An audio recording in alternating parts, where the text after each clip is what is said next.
ప్రియమైన వారలారా, యేసుక్రీస్తు నామమున మీకు నా ప్రేమపూర్వక శుభాకాంక్షలు. ఎలా ఉన్నారు? బాగున్నారా? దేవుడు ఈ దినమున మీతో కూడా మాట్లాడి మీకొక అద్భుతము చేయుటకు ఇష్టపడి మిమ్మల్ని సంధించుచున్నారు. ఎందుకంటే మీకేదో ఒక సమస్య, ఏం చెయ్యాలో తెలియక కలతతో ఉన్నారు. దేనికి భయపడకండి, యేసు మీకు అద్భుతము చేయుదురు. మొదటి స్థలం చూచుటకు అందంగా ఉందా? సముద్రం కనిపిస్తోందా? ఇది అమెరికాలోని శాన్ ఫ్రాన్సిస్కో ప్రాంతంలో ఉన్న సముద్ర తీరము. ఇది పసిఫిక్ ఓషన్, పసిఫిక్ మహాసముద్రము అని చెబుతాం కదా. అది చాలా జల్లుగా ఉంటాయి నీళ్లన్నీ, చల్లని గాలి వీచుచూ ఉంటుంది. చాలా అందమైన ఒక స్థలం ఇది. అక్కడ ఉండి మీతో మాట్లాడడము నాకు చాలా సంతోషము. సరే, దేవుడు ఈ దినం మీకేం మాట చెబుతున్నారో తెలుసా? ఇర్మియా 15వ అధ్యాయము 20వ వచనము, నిన్ను రక్షించుటకును నిన్ను విడిపించుటకును నేను నీకు తోడైయుందును. దేవుడు చెబుతున్నారు, నా కుమారుడా, నా కుమార్తె, దేనికి భయపడకు, నేను మీకు తోడై ఉన్నానని దేవుడు చెబుతున్నారు. ఎందుకొరకు దేవుడు తోడుగా ఉన్నారు అని అంటే, అన్ని పరిస్థితుల్లోనూ మనల్ని కాపాడుటకును ఆశీర్వదించుటకు తప్పించుటకు మనకు తోడుగా ఉన్నారు. ముఖ్యంగా దేవుడు చెబుతున్నారు, నిన్ను తప్పించుటకు నేను నీకు తోడుగా ఉన్నాను.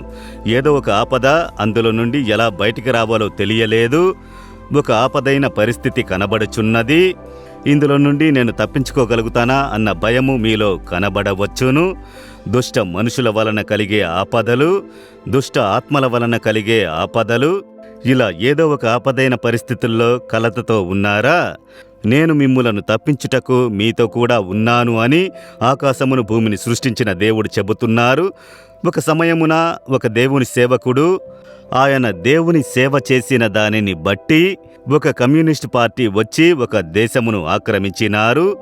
వారా దేశమును ఆక్రమించి తమ ఆధీనంలో తీసుకున్నప్పుడు క్రైస్తవులను వేటాడినారు. అది యేసుని గూర్చి ప్రకటించు వారిని వెతికి వెతికి హతమార్చినారు. ఒక సేవకుడు చూడండి, వారి చేతుల్లో నుండి తప్పించుకుని అడవి మార్గమున పరుగులెట్టుచున్నాడు.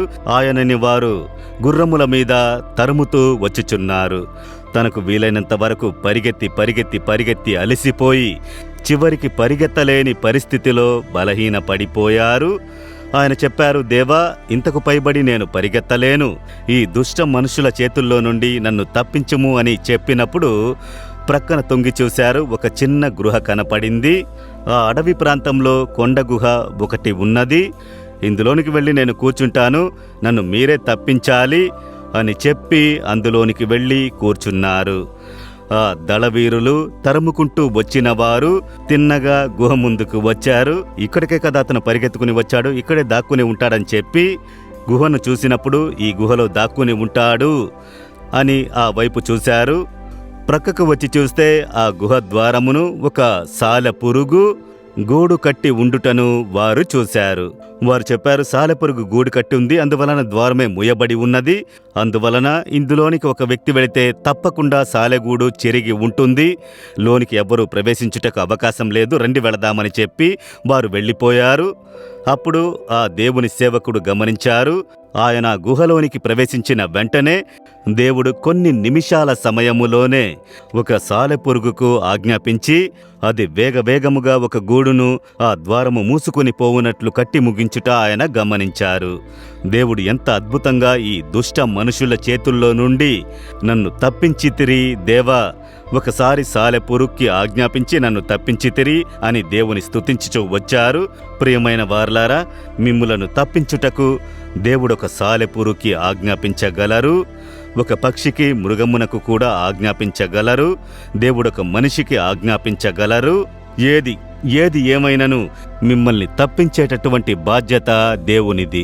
ఈ ఇక్కట్ల నుండి, ఇబ్బంది నుండి, ఈ వేదన నుండి దేవుడు మిమ్మును తప్పించెదరు.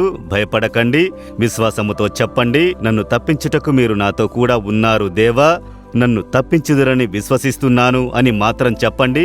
కరము పైకెత్తి చెప్పండి, దేవా, యేసయ్యా, నన్ను తప్పించుటకు నాతో కూడా ఉన్నారు. ఈ ఇక్కట్టైన పరిస్థితుల్లో నుండి నన్ను తప్పించెదరు. నేను విశ్వసించుచున్నాను యేసుక్రీస్తు నామములో.